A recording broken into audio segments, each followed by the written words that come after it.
നമസ്കാരം. അന്നപൂർണയിലേക്ക് എല്ലാവർക്കും സ്വാഗതം. മാർച്ച് മാസം ആകാറായി അല്ലേ?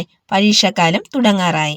എല്ലാ കുട്ടികൾക്കും നല്ല ടെൻഷനും പഠിക്കാനുള്ള ബുദ്ധിമുട്ടേറുകയും അത് ഒരുപാട് പഠിക്കാനുണ്ടെന്നാൽ പഠിക്കാൻ സാധിക്കുന്നു അങ്ങനെയുള്ള ടെൻഷനും ഒക്കെ ആയിരിക്കും. കുട്ടികളെക്കാട്ടിലും ടെൻഷൻ ആർക്കായിരിക്കും? മാതാപിതാക്കൾക്കായിരിക്കും, പ്രത്യേകിച്ച് അമ്മമാർക്ക്. എങ്ങനെയായിരിക്കും ഇവരുടെ റിസൾട്ട്? ഇവർക്ക് നല്ല റിസൾട്ട് ഉണ്ടാകുമോ? ഇവർ വേണ്ടത്ര പഠിക്കുന്നുണ്ടോ? അങ്ങനെ അമ്മമാരുടെ ടെൻഷനെക്കുറിച്ച് പറഞ്ഞാൽ നമുക്ക് തീരില്ല.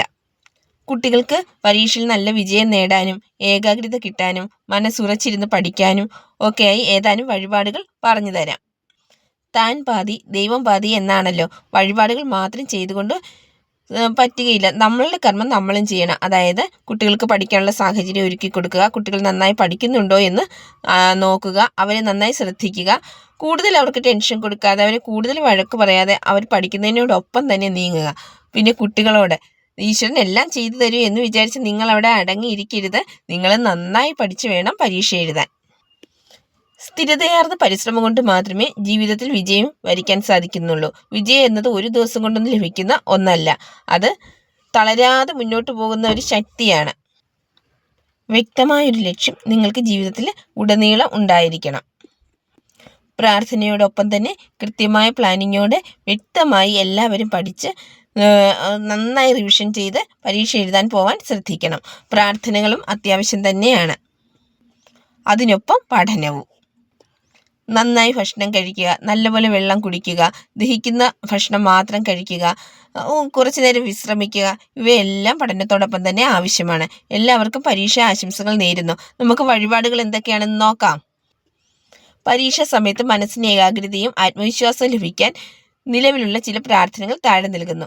ഹൈന്ദവ വിശ്വാസം അനുസരിച്ച് സരസ്വതി ദേവിയാണല്ലോ വിദ്യയുടെ ദേവിയായി നാം ആരാധിക്കുന്നത്. സരസ്വതി ദേവിയെ വന്ദിക്കുന്നത് ബുദ്ധിശക്തി വർദ്ധിപ്പിക്കാൻ സഹായിക്കുമെന്നാണ് വിശ്വസിക്കപ്പെടുന്നത്. സരസ്വതി നമസ്തുഭ്യം വരദേ കാമരൂപിണി വിദ്യാരംഭം കരിഷ്യാമി സിദ്ധിർഭവതുമേ സദാ.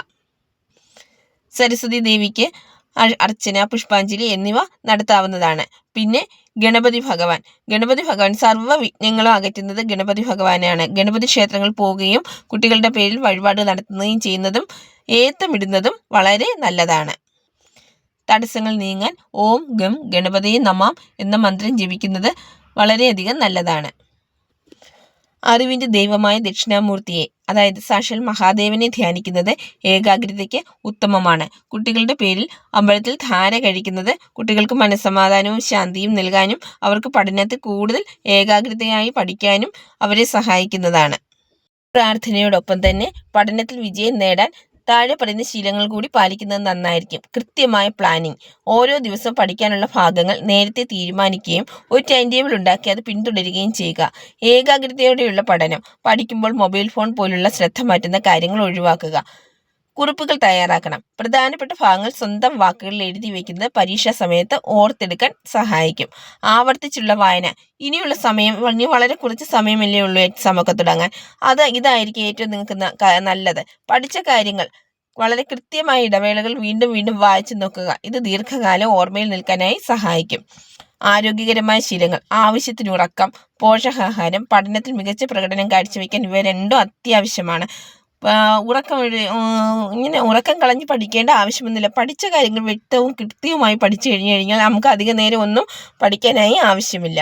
ആത്മവിശ്വാസം. ഏറ്റവും ആവശ്യമായ കാര്യം ആത്മവിശ്വാസം തന്നെയാണ്. തോൽക്കുമെന്ന പേടി ഒഴിവാക്കി മികച്ച രീതിയിൽ പരീക്ഷ എഴുതാൻ സാധിക്കുമെന്ന് നിങ്ങൾ സ്വയം വിശ്വസിക്കുക.